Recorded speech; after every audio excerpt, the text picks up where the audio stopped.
Welcome to the Nightmares and Phantasms podcast, where we aim to bring you the best and true and fictional short horror stories. If you'd like to hear your story on this podcast, click the link to our Patreon in the description below and find our submissions page.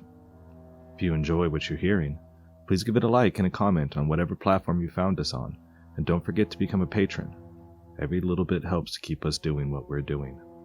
I'm your host, Nicholas Catron, and today we have a truly terrifying fictional tale for you to sink your teeth into. So turn the lights out, lock your door, and come with me into the darkness.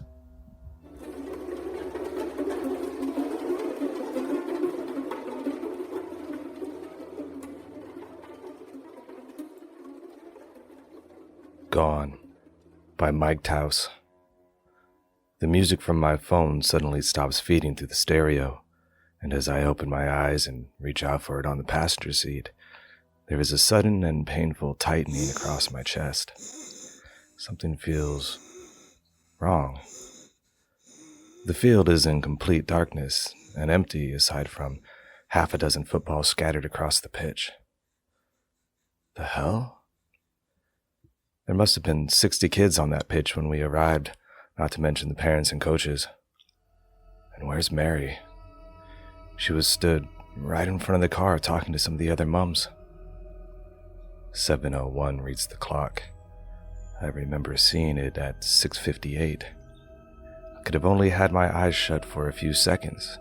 Shifting in my seat and urgently scanning the grounds, I see no other people sitting in their cars, and this unsettles me further.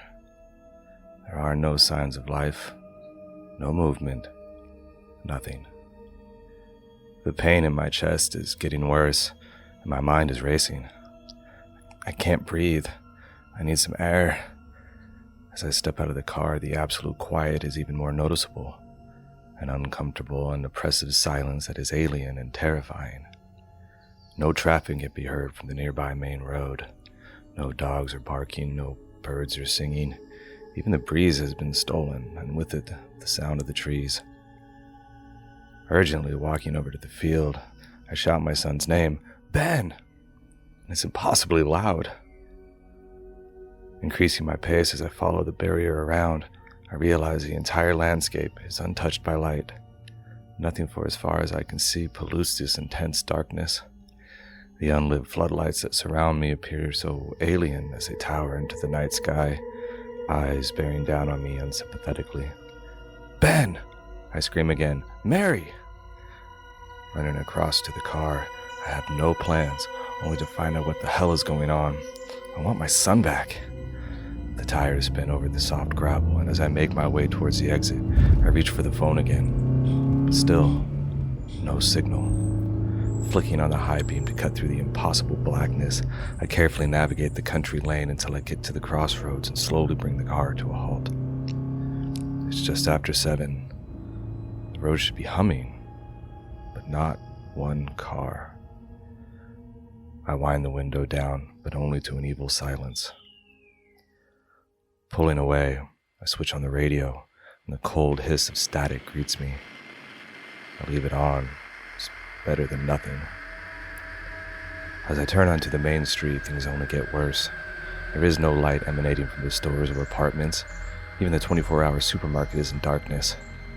I drive slowly and carefully, all the time praying to see another living soul, or to hear a wheel skid, or music, or a voice, anything.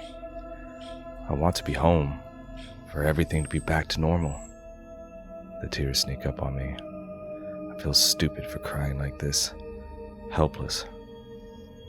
Trying to focus on the road, I continue to drive through unlit streets and past dark, lifeless homes. People cannot simply disappear. 5 minutes and I should be home. I am not sure what to expect. Part of me is even reluctant to pull down my street, in case.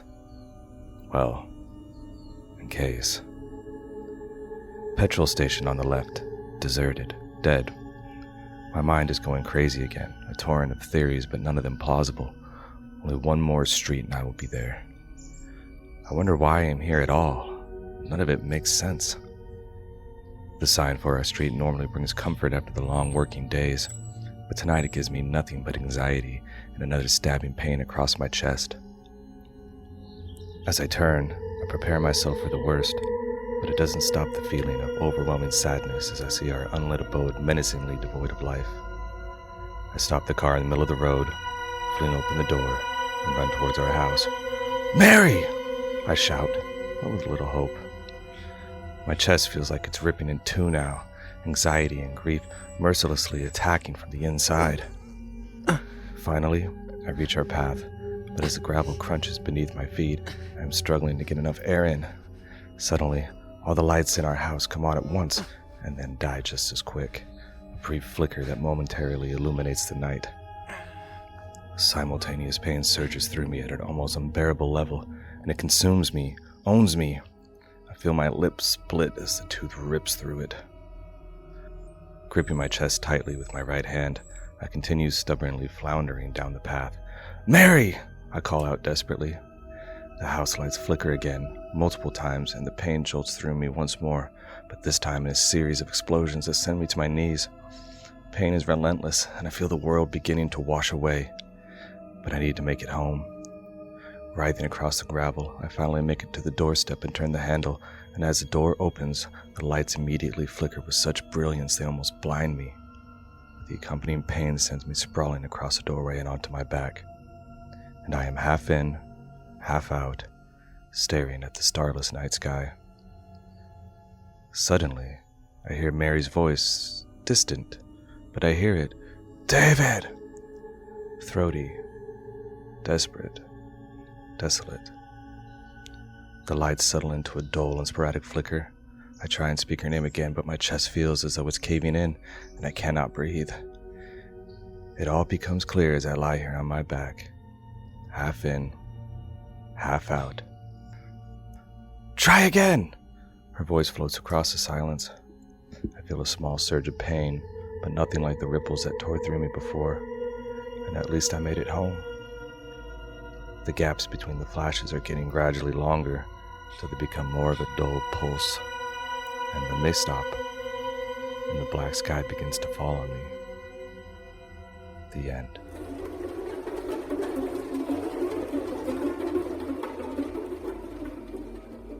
Sometimes, it isn't the killers that invade your home that are terrifying, but the supposed mundane and common that creep in to take our lives.